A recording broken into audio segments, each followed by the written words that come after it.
Hey, what's going on, everybody? Michael back at you guys. Got a special guest with me today, John C. Met my man back in the day when I was working overseas in Africa. Hey, John, I appreciate you being here today. How are you today? Good, good, good. Yeah, it was what, 4 years now. Yeah, 4 years, man. I feel like 4 months sometimes, dude. But I know. so hey, if you don't mind sharing, what made you join the military? What branch of service were you in? Tell us a little bit about, your early days in, and then lead us up to when you first thought about or heard about possibly getting out of the military. Yeah. So I used to tell everybody I wanted to travel. I want to travel. I want to go to school and girls. There you The go. Air Force got the girls. Yeah. So I mean, but the bad thing was like the only time I traveled was the deployments. Like I went on 4 deployments. Where'd you go? Where'd you end up going to? Anywhere good? UAE, Okay, not bad. Dubai, Okay. and then Africa and Kuwait. So wasn't too bad. Not too bad. Real hot. Hot. Yeah, all the hot ones. Uh, and then I forgot about school when I got in. So I was at the base I was at, and I got stationed at the same base for 11 years. Stayed. Dang, dude. I never got out of it. So it was, the girls were nice though, so but yeah, it was. And then it was just this last December 2022, they I got an admin discharge. Like it took probably a year and a half, I'm thinking. Okay. And it was just the quickest turnaround. They're like, it's going to be 2 weeks once you hear something. I said, okay, good. And then I heard something. They said, oh, it's 3 days. That Friday, they told me. And then that Tuesday, I was out of there. So like for that whole year when you were like in limbo, were you planning at a time on, hey, I'm gonna make these moves when I get out, or were you just like, whatever, it's gonna happen when it happens? Yeah, I was planning. I went to TAPS at least 3 times. Okay. Like thinking like I'll get everything ready. And like I didn't really have, I don't know, like my wife and I, we started like canceling Netflix, Hulu, all these subscriptions, like whatever, like Walmart Plus, everything like that. We just canceled it all because we're like, we don't know how much money we're gonna have. We don't know. If my wife, she's like, I hate my job right now anyway, so we didn't know if she would still have a job or not. So yeah, it was a hit. It was a hard hit at first. Financially, mentally, pretty much like in all angles. Yeah, for sure. So like after those 3 days, like, did you already have a plan to get into work right away? Did you have school lined up with your GI Bill or anything like that? Did you have anything, or did you pretty much say, oh man, I gotta go now, and then you just figured it out on the fly? Yeah. So the funny thing, I told my wife, like before the Air Force, I never filled out a resume. Because I worked Same. at Burger King and Walmart. Okay. So none of them asked me for like a resume. So I never had a resume. And then I guess I was in the service for so long that I didn't even need to include Burger King or Walmart on my application or my resume. So my wife's like, you don't have a resume? I was like, no, why would I need one? I've been in 11 years. Yeah. I haven't done any other job since then. But the last time I went to TAPS, the VA representative, he told me about VetTech, which is like all about IT. And he said, just try to apply for them and you can get it. There was a place 20 minutes away from me here in Columbia, South Carolina. So What'd the application process look like for that? Like, was it pretty easy, straightforward? yeah, it was. So I got in December. I got into it in February, the beginning of February. So probably like a month, but it was like back and forth between us, like just getting the benefits and all that sorted out. So What'd you end up get? Tell us a little bit about vet tech. Like once you got in, what'd you end up doing? Is it something like the GI Bill where you get stipend and stuff like that, and like the VA pays for it, or is it something totally different, like a different program? yeah, so it only takes 1 day of your 9/11 GI Bill. So Okay. and then you can, and I went through it for 4 months. So at least here in Columbia, it's called there's two programs. One of them is ITCS, which is Information Technology Career Start. That's Okay. what I went through. You go through your A plus, Net plus, Security plus, Cloud plus, Linux plus, all like ITIL Plus, 4. Yeah. So, that's so a lot of you get, stuff, dude. Nonstop search, nonstop studying. I mean, yeah, it's good though. yeah. And it's like an expedited program. So, and I got 2 of the certs right now. I just have to go for my Security plus, and then I can go for the rest of them. But Okay. yeah, so within 4 months, you can get what, 5 certs. So it's and then you don't, and then they pay for your first 2 certificates. So they pay for my A plus because I got A plus software and hardware. So Okay. you paid for those, but then they'll reimburse you. So they reimburse, and these tests are like $380, I think, each. So Okay. they'll pay that, and then they'll pay you back. Okay. So How's the easiest way to like find out about vet tech? Just simple Google search pretty much, and then just go along with what they got, or what you think? yeah, if you go on the VA website, va.gov, you can search it on there. Just Okay. VETTECH. So Okay. What so besides doing vet tech, if you wouldn't have had vet tech, what do you think you would have done? shoot, I probably would have just made up, because my wife helped me make up a resume. So What about taps? Did they help you? yeah, you were supposed to. Like the military, they're like, we'll help you with your resume. I haven't heard from them. Yeah. So it was just Right. me by myself making up the resume. So other than that, though, I guess there's like, what is it, the AI artificial stuff that makes up your resume. Like you can put what career you did, like your career, and then it'll fill out like all the lines for you. Right. But you So just took matters into your own hand. At the end of the day, it's really going to fall on like your plate or my. It's going to fall on whoever's plate it is, anyways. It does not up to the military or whatever. But we got to just make it happen. So, what was something that you struggled with when you first like separated from the military? um shoot, I'm still struggling with it now, like getting medication. Okay. Honestly, because like I guess I tell everybody this. I was like, I was spoiled because I could just go on what was it, go on the TRICARE or go like on the medical stuff and be like hit refill all the time. So like, but now I'm like, how do I get my pills? And Yeah. I guess you can go to, I've been trying to like Google it, like you can go for TRICARE and stuff like that. But yeah, like all like that. We actually used our VA loan Okay. before I got out, which is good because I got like a 2.7%, I think, APR. Not bad at all. No. So but yeah, that I think that right now is like the biggest struggle, and then trying to find, like, it's not a struggle right now to find a job, I guess, because I got these certificates, but I don't know. No, it's the hardest. I think it's the medication. Have you like tried to talk with the VA about that at all? Not really. Yeah, and the VA. Yeah. They Yeah. take their No. time Oh anyway. yeah. Yeah. I feel So you, man. What if you could go back? What do you wish you would have known like before you got out? Like what's something that you weren't prepared for, like minus the medication and stuff like that. But what's something that you would either wish you known when you got out, or like you could tell somebody that's still in the service, prepare for these reasons or whatever. I definitely say save money. Yeah, definitely get like a career, or at least something like that, like I did the vet tech. Just get something lined up, because if not, then they're just gonna be scraping for like us. So luckily, they were like, you're going to get your final check in a month. And I was like, okay, cool. I was thinking, like five or something like that. Yeah, $20,000. twenty So thousand. that helped us out. Yeah, 20,000. How'd you end up getting all Now, that? Yeah, how'd they get you? What'd they do? I think it was mostly leave. I saved up. I had at least 45 days, I think, of leave, because they wouldn't even. I'm still mad about that though. What's that?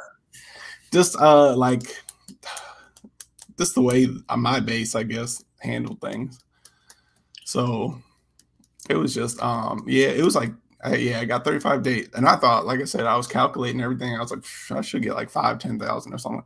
So and then it just hit $20,000. So that helped out. You weren't even thinking of that, so that was a good surprise for you then. Yeah. definitely helped out a lot.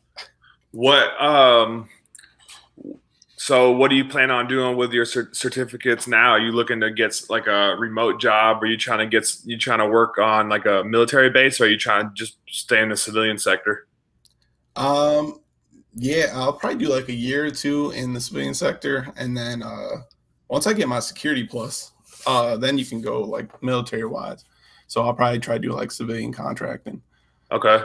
So, flip the script real quick. What's like you were in the Air Force, I was in the Army. I've talked to a lot of different people in the Army, but from airman's perspective, like what's the take on sick call in the Air Force? I Like, think are people frowned upon it to go, or like, are you looked, or like, do people in your chain of command, like your leadership, say like, make sure you go and get taken care of? Because depending on who you talk to, you sort of get different stories. So I'm just curious to see what yours was. yeah, yeah, they were real strict about it when I was getting out. About like they had the sick call. Yeah. I think it only from like 7 to 7:30. Okay.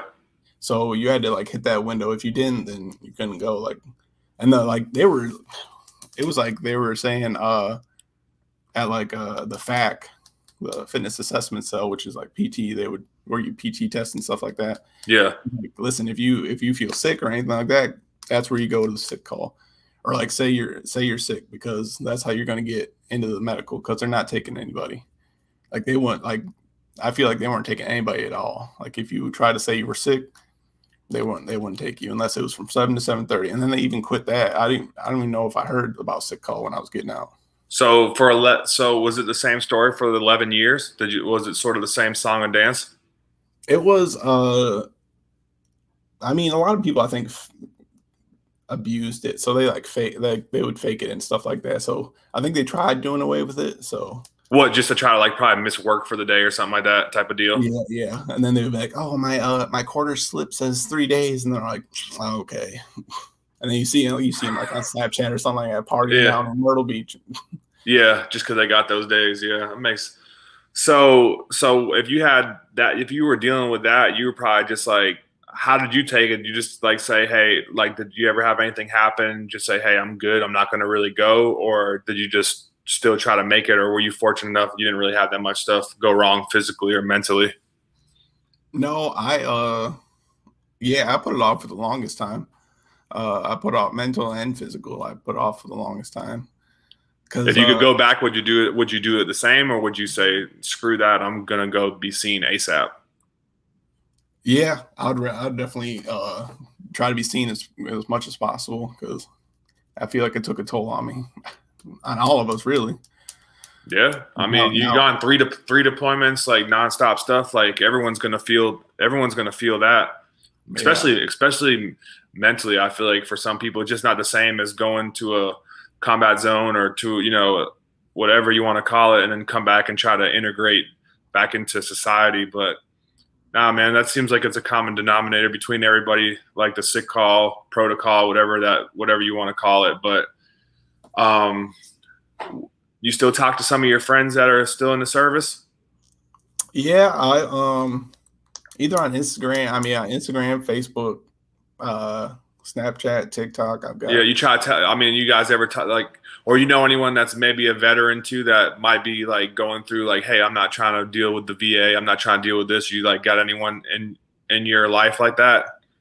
Yeah, yeah. There was quite a few that were like, "Oh, I don't want to be looked down upon because I'm going to like mental health, or I don't want to deal with the VA. I hear they're horrible to deal with." I'm like, "No, listen, go to them, see them. Yeah, It's going to get you like help that you need."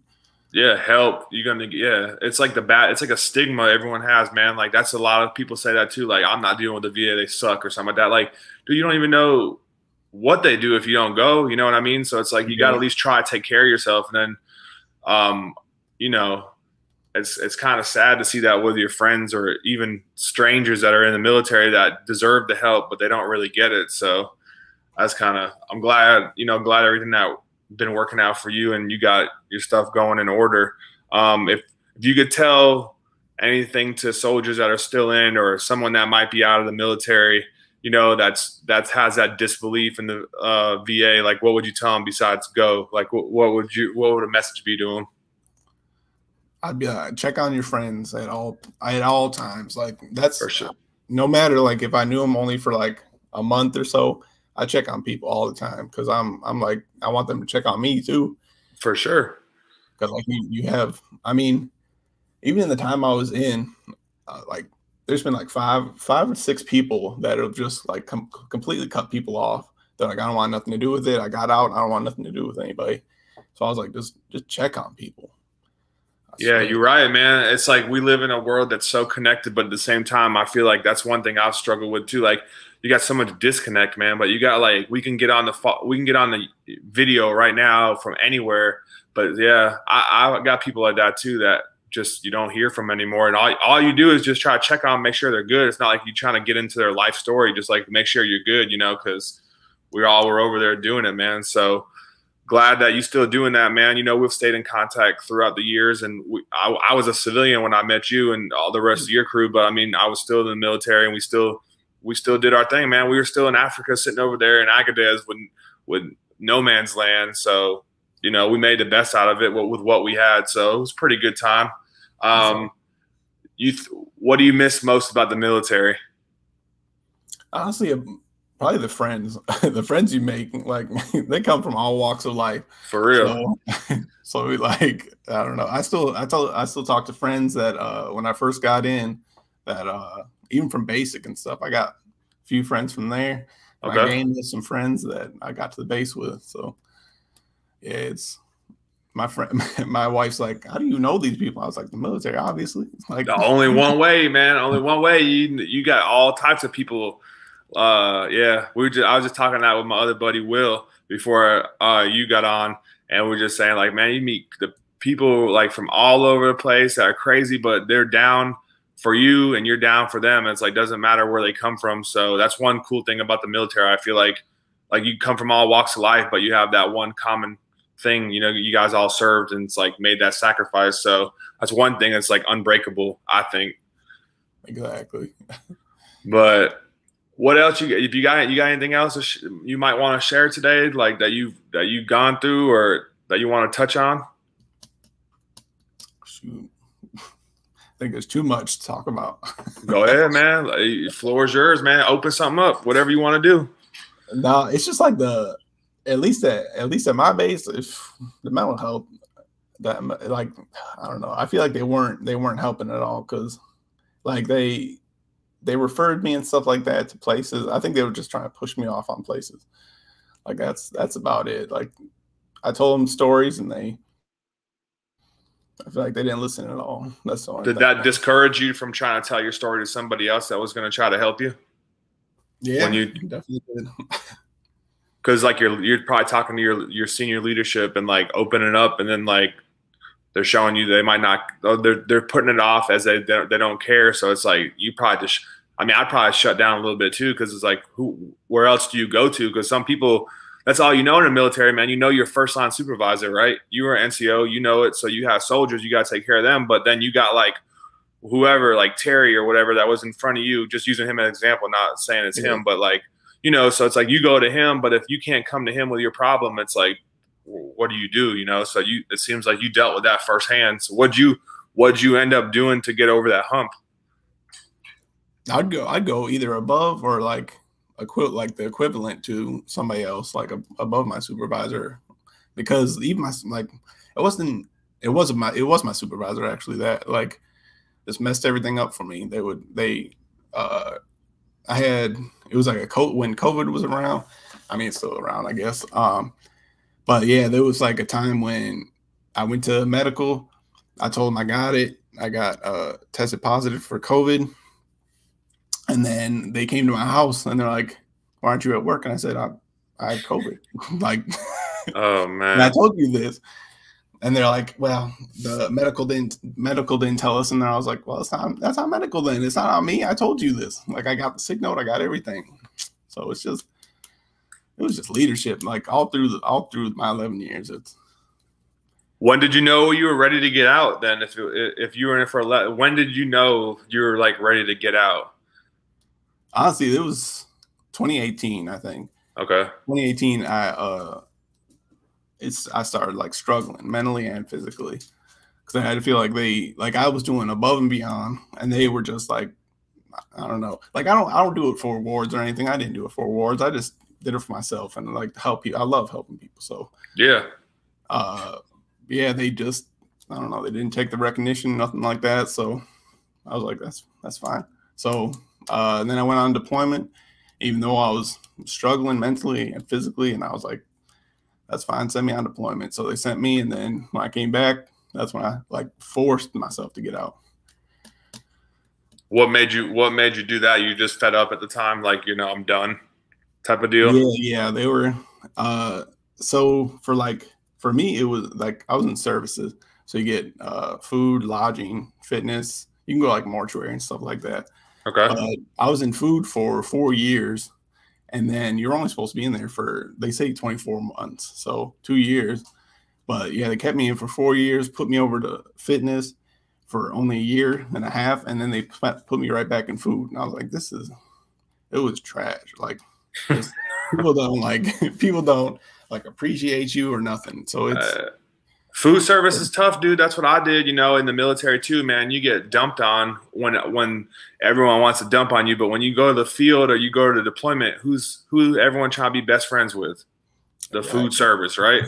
I'm like, they always throw. Yeah, it's like with anything, man. Some people are good at infantry, some people are not. Some people are good at, it's all about like the leadership and like who's training and what. But yeah, it's interesting how the Air Force does that. Like you guys switch off and stuff like that. The Army, man, you get like pretty much one MOS, and you do that until you reclass or you get put on orders to be a drill sergeant or a recruiter, or like, you change. So at least you got stuck in food. Is that common? It is on this base, I guess. and then they took away lodging, so you can only do food, fitness, or mortuary right now, and like readiness and stuff. But readiness isn't. It's not a big one, I guess. People go to. So did you think you did everything in your power back in 2018 to like prepare yourself to get out, or were you just like you knew you were mentally checked out and you knew you had like 3 more years to ride out on your contract? Yeah, it was exactly 18. It was like 5 years left. Oh, 5 years, my bad. Yeah, it would have been this year, February this year. I would have gotten out, but with the admin discharge, it was December. So okay. So on the way out of the military, you don't have to go in depth on it, but did you get in touch with the VA for service connection, or was that you did before you got out, before you got hit with those 3 days? Like, hey, you got to go clear post. Like you did that like beforehand. Yeah, I did it a year beforehand because I thought I didn't know how long the process was going to take, so I did it a year. Okay. Yeah. How long did it take you to hear back from them? Like a couple months, like on what you were going to get when you get out? No, I think January this year I just heard about it. Like for real? I just found out.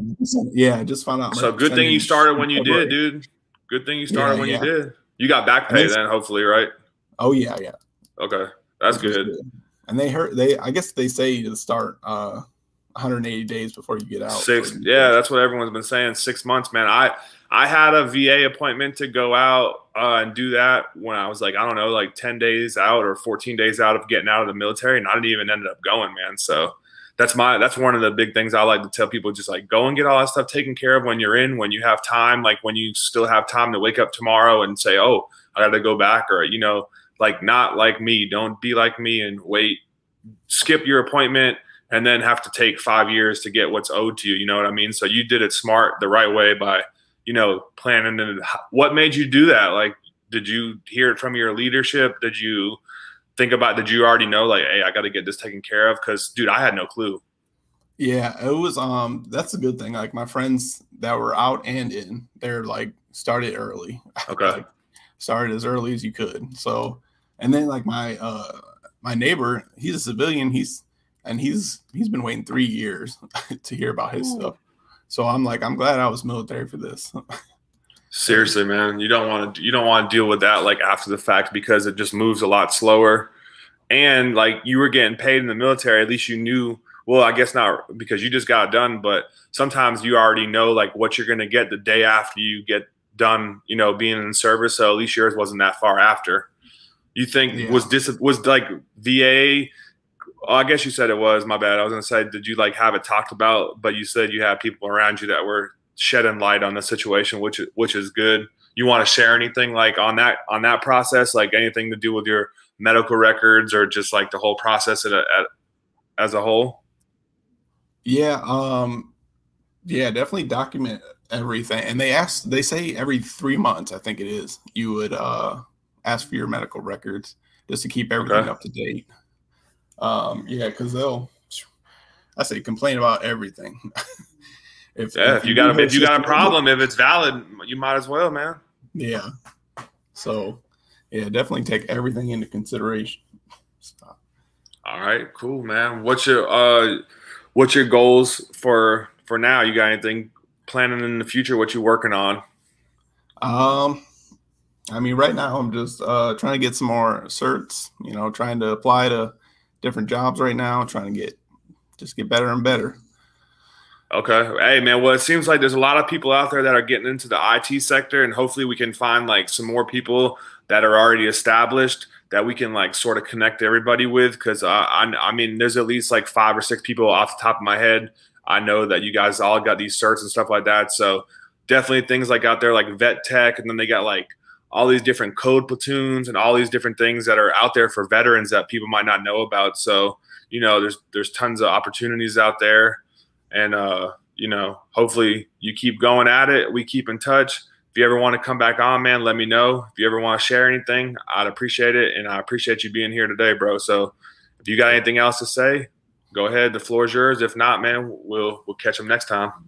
No, man, I think I'm good. I appreciate this. No problem, dude. I appreciate you coming on here, sharing, being vulnerable. Hopefully this will help your friends or people you may know. If you know anyone, send them my way. If you're a stranger, but you're a military veteran or a family member and you guys want to talk about experiences that may have happened for you or your family, I'd be happy to have you guys on.